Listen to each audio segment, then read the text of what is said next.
Bismillahirrahmanirrahim. Assalamualaikum warahmatullahi wabarakatuh.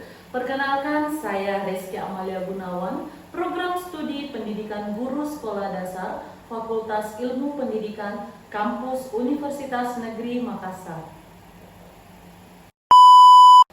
Hai sobat, kembali lagi di bincang-bincang singkat dengan saya. Kali ini di bincang-bincang singkat ini kita akan membahas tentang perkuliahan, di mana kita kedatangan narasumber yang bernama Kak Ica. Kak Ica ini mahasiswa dari salah satu kampus yang ada di Makassar, yaitu kampus Poltekkes Kemenkes Makassar, dan dia memilih jurusan fisioterapi. Di mana sobat ketahui, jurusan fisioterapi ini merupakan cabang dari ilmu kedokteran yang mempelajari tentang hal yang berhubungan dengan fungsi gerak tubuh manusia, mulai dari cara gerak otot, sendi, dan banyak lagi. Tapi sebelum kita membahas panjang tentang perjalanan narasumber hebat kita ini, alangkah baiknya kita kenalan dulu dengan narasumber kita. Kak Ica, apakah boleh Kak Ica menyebutkan latar belakang Kak Ica sendiri? Ya, boleh. Oke, terima kasih sebelumnya sudah mengundang saya di bincang-bincang singkat kali ini. Jadi perkenalkan, nama saya Febri Saristina Dila Mahmur, tapi akrab dipanggil Ica. Jadi saya berasal dari Gorontalo, tapi saya memilih berkuliah di Makassar, tepatnya di Poltekkes Kemenkes Makassar, jurusan fisioterapi. Sekarang saya berada di semester 4. Terus saya juga mengambil D4 fisioterapi yang setara dengan S1. Wah, itulah tadi perkenalan singkat dari Kak Ica. Kak Ica, nanti ini terdapat beberapa pertanyaan tentang perkuliahan, dari perjalanan masuk perkuliahan hingga sampai sekarang di semester 4. Jadi sobat-sobat ingin mengetahui lah tentang perjalanan perkuliahan Kak Ica selama di Makassar. Jadi kalau boleh tahu, sebelum Kak Ica memilih kampus di Poltekkes Kemenkes Makassar, apakah ada kampus impian Kak Ica yang sebelumnya? Jujur saja, Poltekkes Kemenkes Makassar ini bukan kampus impian saya. Ya. Dan Poltekkes Kemenkes Makassar ini, terutama jurusan fisioterapi ini juga bukan jurusan impian saya. Jujur saja, jurusan impian saya itu kedokteran, tapi mungkin itu memang bukan takdir saya untuk berada di kedokteran. Jadi saya memilih jurusan yang masih ada sangkut pautnya dengan kedokteran, yaitu fisioterapi ini. Sebenarnya saya itu angkatan 21. Saya gap year 1 tahun. Saya gap year, saya les untuk ikut SBMPTN di tahun berikutnya, tapi saya gagal lagi. Dan akhirnya saya diterima di Poltekkes Kemenkes Makassar jurusan fisioterapi ini. Oh, jadi sobat, Kak Ica ini sebenarnya tidak ini ya, bukan tidak, tapi belum ada rezeki di kedokteran. Jadi dia memilih jurusan fisioterapi yang bersangkut paut dengan kedokteran. Jadi Kak Ica, mulai dari, kalau dari orang tua sendiri, apakah ada arahan, misal kamu kuliah di sini, jangan di sini, ada nggak sih? Sebenarnya kalau dari orang tua saya itu memberikan 100% pilihannya itu kepada saya, maunya di mana. Tapi kemarin saya itu sempat lulus di pertambangan di 2 kampus, yaitu di Ambon dan juga di Jogja. Tapi setelah berbincang-bincang dengan keluarga dan orang tua lebih prefer saya untuk di kesehatan, karena dari latar belakang keluarga juga kayak lebih ada jalannya ke kesehatan. Jadi orang tua kayak bilang, kalau memang mau di pertambangan silahkan, tapi kalau bisa ayo ke kesehatan saja, begitu.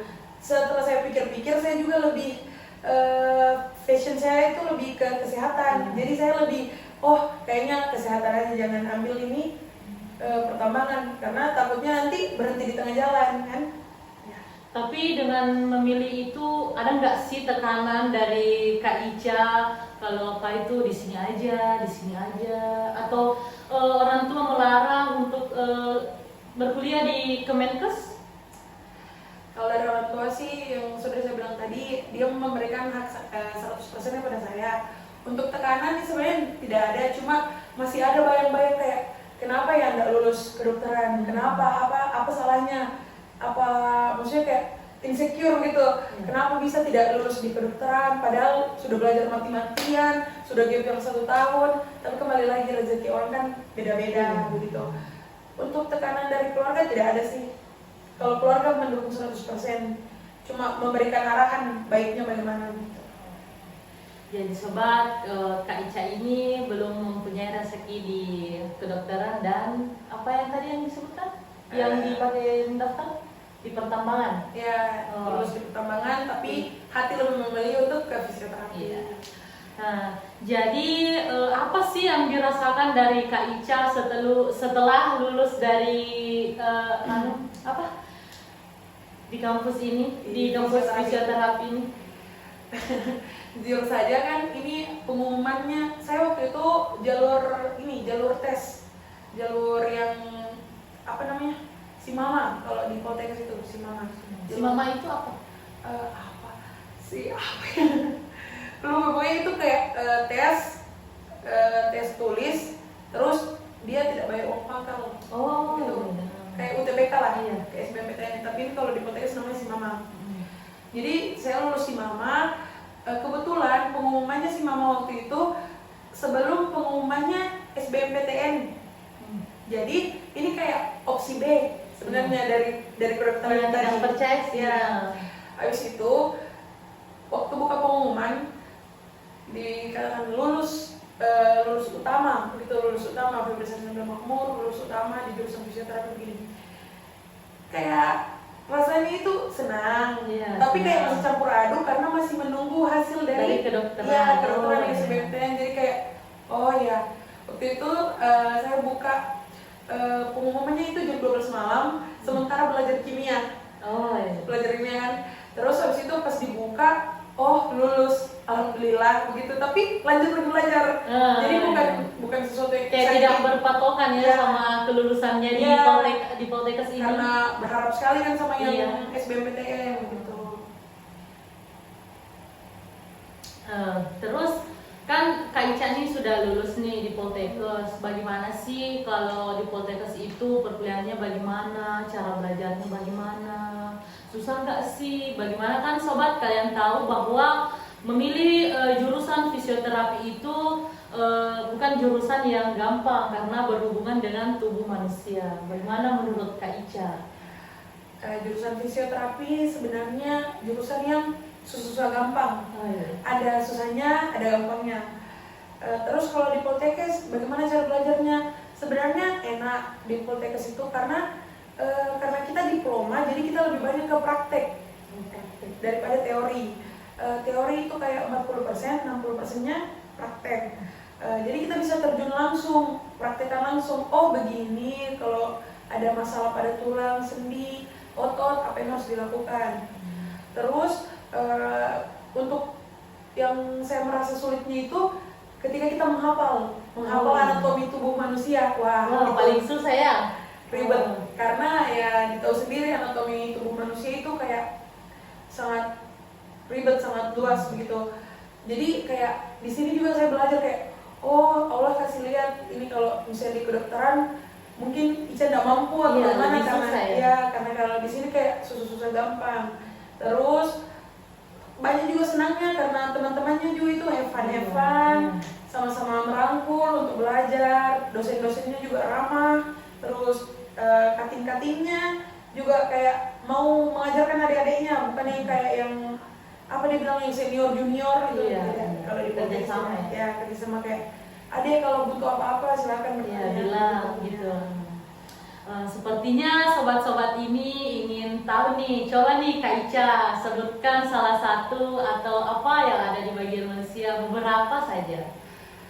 Oke, jadi kalau mata kuliah di fisioterapi itu banyak, tapi mata kuliah yang paling saya suka itu ya anatomi tadi, karena itu yang paling menantang. Boleh nggak sih disebutkan Boleh. anatomi yang ada di dalam? Di mana Mungkin- yang paling gampang sih Ya. menurutnya Kak Ica, sobat? Mungkin kalau teman-teman yang nonton ini anak IPA juga Iya. mungkin tahu Ah. itu di sini ada kranial atau biasa kita taunya tengkorak kepala. Iya. Kranial. Terus di sini ada toraks. Toraks itu kayak dada, bagian dada di sini. Terus di sini ada abdomen. Abdomen itu kayak bagian-bagian perut. Iya. Di sini pelvic. Pelvic itu bagian-bagian yang ada di pinggul. Terus ada tulang-tulang paha atau tulang femur, terus tibia fibula, tulang betis. Terus untuk biasa kalau kita kan bilang tangan, kaki. Iya. Kalau di fisioterapi itu dibilang ekstremitas. Ekstremitas itu alat gerak. Ekstremitas atas untuk tangan dan ekstremitas bawah untuk kaki. Gitu. Mungkin gitu. Kalau bagi saya sih sobat, fisioterapi itu susah ya. Kalau bagi Kak Ica itu sepertinya susah-susah gampang. Ya kan semua jurusan ada susah-susah gampangnya. Sobat, saya dengar-dengar ini Kak Ica itu pernah jadi ini uji coba apa alat-alat di yang saya dengar sih sobat, dia sudah alat-alat di kampusnya itu sudah di apa Ica dipraktekkan ke Pasien-pasien. enggak, ya pasien, maksudnya bagaimana itu perasaannya setelah Kak Ica ini sebagai contoh untuk praktek teman-temannya tuh. Jujur saja saya itu alhamdulillah dipercaya sebagai asdos atau asisten dosen di mata kuliah yang sama, yaitu di mata kuliah anatomi. Saya memegang 2 mata kuliah sebagai asdos. Saya juga dipercaya sebagai koordinator untuk asisten dosen ini. Kalau ditanya perasaannya bagaimana, sebenarnya senang karena pasti ada privilege-nya kan, privilege-nya. Terus kalau bagaimana sudah mencoba alat-alat yang ada di kampus yang bisa dipraktekkan langsung ke pasien, itu rasanya kayak campur aduk. Yang pertama itu kayak takut nanti salah, kan baru belajar. Iya. Tapi setelah dicoba kayak oh ternyata begini, oh ternyata ini manfaatnya begini, jadi ada rasa senang tersendiri kayak oh kita bisa membantu orang, kayak kita yang tidak tahu apa-apa sekarang bisa bermanfaat untuk orang luar. Nah, jadi sobat, sepertinya kita butuh tips nih dari Kak Ica, bagaimana sih biar jurusan yang kita minati ini bisa membuat kita nyaman. Ada nggak sih tipsnya, Kak? Sebenarnya kalau tips dari saya itu singkat saja. Kalau ingin nyaman di jurusan tersebut, kalian harus tahu betul apa passion kalian. Jangan passion kalian kayak sukanya teknik informatika, otak-atik laptop, tapi masuknya jurusan matematika, lari ke sini, lari ke sana, atau jurusan olahraga, kan tidak nyambung. Makanya itu tadi kayak tadi yang dibilang orang tua saya kan passionnya itu ke kesehatan. Terus lulus di pertambangan, apakah tidak dipertimbangkan lagi? Gitu. Makanya saya pertimbangkan lagi. Oh iya ya, nanti takutnya putus di tengah jalan. Jadi kalau tipsnya itu pokoknya kalian harus tahu dulu apa passionnya kalian. Terus habis itu yang kedua, kalian juga harus bisa berbaur dengan lingkungan baru. Karena biasanya juga kalau di perkuliahan itu beda sama di SMA, karena kalau di perkuliahan itu teman-temannya itu bukan lagi teman-teman yang kayak teman-teman SMA gitu. Harus bisa berbaur, harus bisa dagaptek, kayak oh begini, harus tahu informasi lebih cepat. Terus supaya nyaman lagi, kita juga harus rajin ya belajar ya dengan jurusan yang kita tahu, karena semakin kita tidak tahu tentang jurusan itu, semakin kita malas kan, semakin kita tidak betah di jurusan itu. Itu sih tips singkat dari saya. Jadi Kak Ica boleh sedikit bergeser nggak nih dari perkuliahan? Jadi sobat-sobat, Kak Ica kan tadi sudah dipercaya sebagai asdos. Pasti teman-temannya berpikir, kenapa sih harus Ica, kenapa bukan saya? Ada nggak sih tekanan atau persaingan di dalam kelas antara Ica dan teman-teman? Pastilah ada.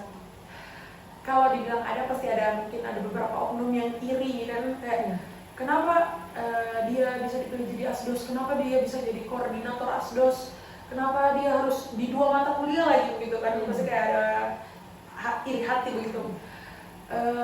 Cara saya menanggapinya itu ya bagaimana seperti biasanya, karena orang yang iri itu sebenarnya orang yang tidak mampu. Iya, betul. Orang yang iri itu sebenarnya orang yang tidak mampu.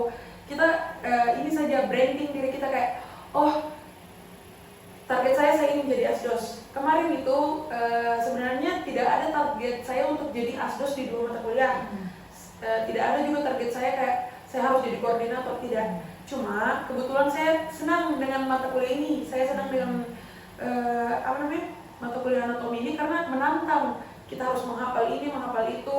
Kita harus tahu apa letak-letak tubuh manusia. Mungkin di situ juga dosen mulai menilai, oh mahasiswa ini mampu gitu.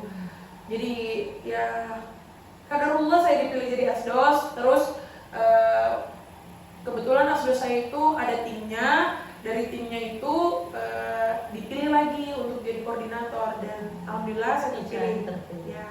Terus untuk itu menanggapi teman-teman yang iri hati, ya kita santai saja, kita branding diri, kita perbaiki diri, lebih perlihatkan, karena untuk memuaskan atau menyembuhkan orang-orang yang iri hati itu bukan tugas kita, kan? Itu tugas mereka karena mereka yang punya hatinya. Kita cukup perbaiki diri, memperbaiki diri lebih baik lagi. Iri hati itu ya urusannya mereka. Kita makin bergeser nih, Kak Ica. Kan seru ya seru sekali. Jadi sobat-sobat, Kak Ica ini kan tadi asal daerahnya dari mana, Kak? Gorontalo. Dia ini saking semangatnya untuk kejar ini impiannya, dari Gorontalo terbang ke Makassar. Bagaimana sih rasanya jadi anak rantau? Anak rantau, sebenarnya anak rantau itu ya sama susah-susah gimana? Sebenarnya enaknya maksudnya kita belajar kemandirian kan. Kan biasa kalau sama orang tua kayak makan apa-apa mama papa gitu. Tapi kalau jadi anak rantau kita apa-apa sendiri, makan sendiri, nyuci sendiri, cari apa-apa sendiri gitu. Cuma kadang kayak rindu homesick lah gitu, kayak rindu sama suasana rumah. Terus kalau di rantau juga, apalagi nih rantaunya agak jauh kan, jauh. Pasti kayak ada momen-momen bahagia di keluarga itu yang terlewatkan. Kayak ada acara keluarga, pasti tidak semua acara keluarga bisa kita ikuti karena ada perkuliahan juga. Jadi adalah yang dikorbankan untuk menggapai impian kita. Jadi itulah tadi cara Kak Ica untuk mengejar cita-citanya ya. Terbang dari Gorontalo ke Makassar, jauh dari orang tua, mandiri, cuci baju sendiri, masak sendiri, karena belum punya pasangan ya. Oh, oke. Nah, jadi sobat-sobat, Kak Ica, sepertinya sobat-sobat ini ingin semangat deh dari Kak Ica. Bagaimana? Boleh nggak sih Kak Ica berikan sobat-sobat yang menonton nanti semangat, terus bagaimana caranya biar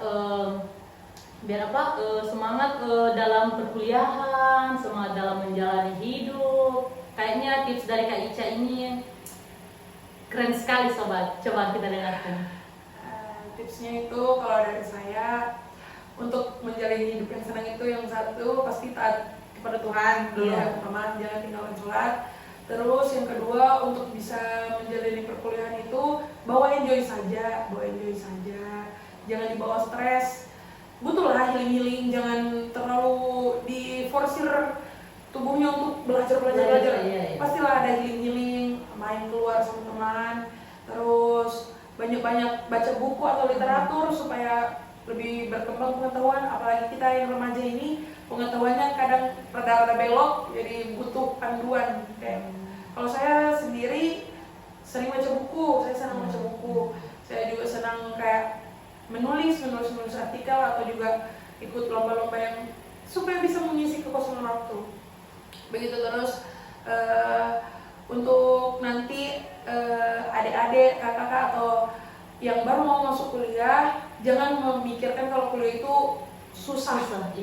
Bakal dilewati semua ini akan dilewati. Jadi kayak jalani saja, mengalir saja, yang pasti tetap perbaiki diri, tetap jangan sampai kuliah malah membuat kalian jadi lebih buruk. Tapi kuliah itu satu pendidikan, jadi orang yang terdidik itu pasti orang yang terbaik. Jadi semakin terdidik semakin lebih baik manusia. Jadi itu guys tips, ada beberapa tips nih dari Kak Ica yang disebutkan tadi, pasti sobat-sobat bisa mendengarkan dia dengan baik. Wah sobat, sepertinya kita sudah berada di penghujung nih. Bersama narasumber hebat kita, sepertinya kita ingin berterima kasih ya. Terima kasih Kak Ica sudah hadir di acara bincang-bincang singkat kita pada hari ini. Seru-seru. Sama-sama, semoga ilmunya bermanfaat. Ya, Dengar sobat, ilmunya bermanfaat, didengar, dicerna dengan baik. Kak Ica ini sepertinya mahasiswa yang aktif guys, mulai dari asdos, mulai dari dia suka materi yang menantang apa tadi? Ya, materi dia suka yang menantang, dia suka menghafal. Fisioterapi memang.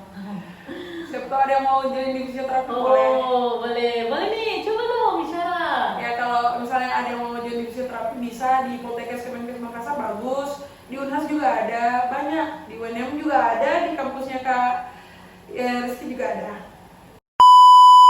Sekian bincang-bincang singkat kita bersama narasumber kita Kak Febrisa.